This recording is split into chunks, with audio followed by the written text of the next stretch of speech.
March 28th, 2021, we have a high intensity cardio for 3 rounds.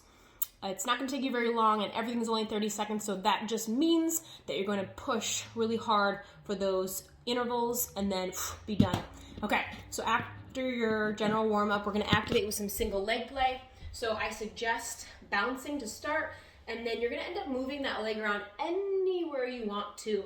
You're just playing with your balance. You can hold it out in different positions, or you can move it constantly. You can squat and definitely get some lateral movement in there. Front and back is kind of what we're used to, so make sure we're definitely playing around with that. Then you're going to do a minute on the other side. Then we have plank knee taps. So in plank, I'm going to tap my knees to the floor and bring them back up. I want to make sure that my shoulders are over my wrists the whole time, so I don't want to be back here or anything crazy. And like I said, I'm tapping my knees and then going all the way back to straight legs in plank for a minute. Then you have alternating plank taps. So low plank for this one, and then I'm going to tap my leg to the left and to the right. All right. Then you have 2 feet jumps side to side, 2 feet front to back. So we're going to go from side to side for 30 seconds, then front to back for 30 seconds. When you do front to back and side to side, really don't think that you're going to cover like a huge distance. I'm only jumping a little bit from front to back. It's kind of tough. If you are familiar with jumping like that, or you feel pretty warmed up, you can try to cover more distance, but that's really not important. Okay, so that is your activation. Then we're going to go into the actual workout, which you're going to use your SmartWOD timer. You're going to choose Tabata setting, 24 rounds, 30 seconds of work, and just 5 seconds of rest. That rest is just so that you can look down at your paper or your whiteboard or whatever you have at the next move, so you know what it is and you're kind of ready to go. It's not really a rest, it's just enough time to look down and like prepare for what you're going to do. So we have 8 movements that we're going to do, and you're going to go through them 3 rounds. The timing is going to stay consistent. It's 30 seconds each time, and like I said, just going through those 8 pieces 3 times for the 24 rounds. So pretty simple on that. So the first one is going to be squat jacks. So I'm just going to have you as a cue, like touch your knees. So I'm doing jumping jacks, but I'm just squatting down a little lower.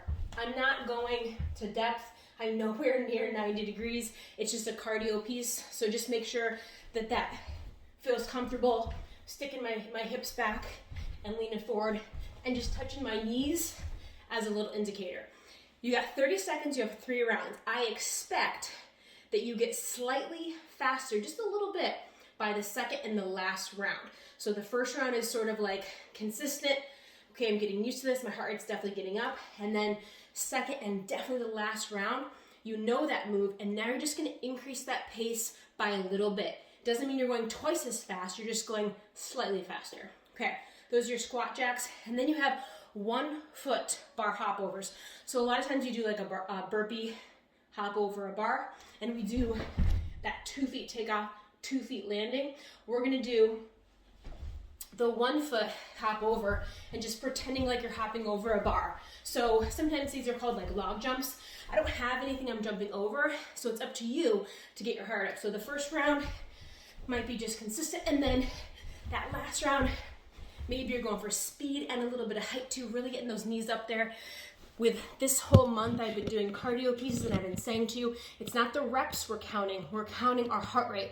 So even if you don't have a heart rate monitor on, you're going based on your perceived exertion. Okay, then you have a lateral A-skip. So sometimes I call this the Heisman. So it's that 1-2 knee, or it's an A-skip, which looks like this, but I'm just moving sideways. So they're kind of like the same thing. But again, first round, second round, third round, I'm really getting that knee up there. I'm trying to raise my heart rate. Okay, fourth piece is a squat with a front kick. So I'm gonna do front kicks, so my knees are probably gonna be a little closer together. So my squat is not necessarily to depth. I'm not necessarily getting that low. I don't have my legs nice and wide. I'm not sitting up really tall like I would for a weighted squat. So it's just as low as you can go and get this part moving. So raising the heart rate without doing impact for that one. So that's your squat front kick. When you do the front kick, you are definitely kicking with your heel, but I'm not like, you know, flinging my leg out there like crazy, especially if you don't typically do like kickboxing and things like that. So be gentle on your joints, just picking your leg up and driving through the heel instead of like really putting your leg out there too fast. So be careful with everything. I've had someone a long time ago pull their hamstring during a warm-up. We were doing just swing kicks like this, but they were pretty aggressive and they pulled their hamstring. I know this person and they wouldn't mind me saying this, but they're very, you know, got to do the best all the time. And so he really went high instead of like warming up into it. So just be careful. Okay. Then you have high knees, which you should know. So I'm going for that fast turnover. Obviously you do want to get your knees up high, but you're going for this speed with the legs with that one. Okay.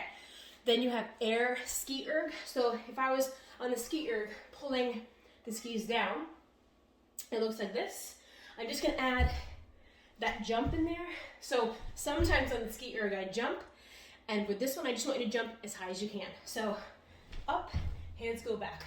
So typically if I was doing jump squats, my hands, let me see, they go back when I jump up. So I was trying to get it to be like the ski erg when my hands go up when I'm actually jumping. So again, little baby squat, and then I'm using my hands to swing me up. They could be like, you know, a jump squat in basketball too, but that is your air ski erg. And then you have fast feet. I like to call this a football run. So feet a little bit wide, just tapping my feet as fast as I can. The last one, 8, is butt kickers. So this is actually a slight recovery. As soon as you're done with that, you're gonna go right back to that first one, the squat jacks, for your second round. The timer, of course, just keeps going, entering into your next set of 8. And that is your workout. Again, you should go consistent for the first one, as if you could go for like a minute. Be really consistent. The next one, you're gonna push like it's 30 seconds. The last set of 30 is everything you got. You know the move, you feel comfortable with it. This is your last round, everything you've got. Again, trying to get your heart up, that's your goal. March 28th, see you guys in Sugar WOD.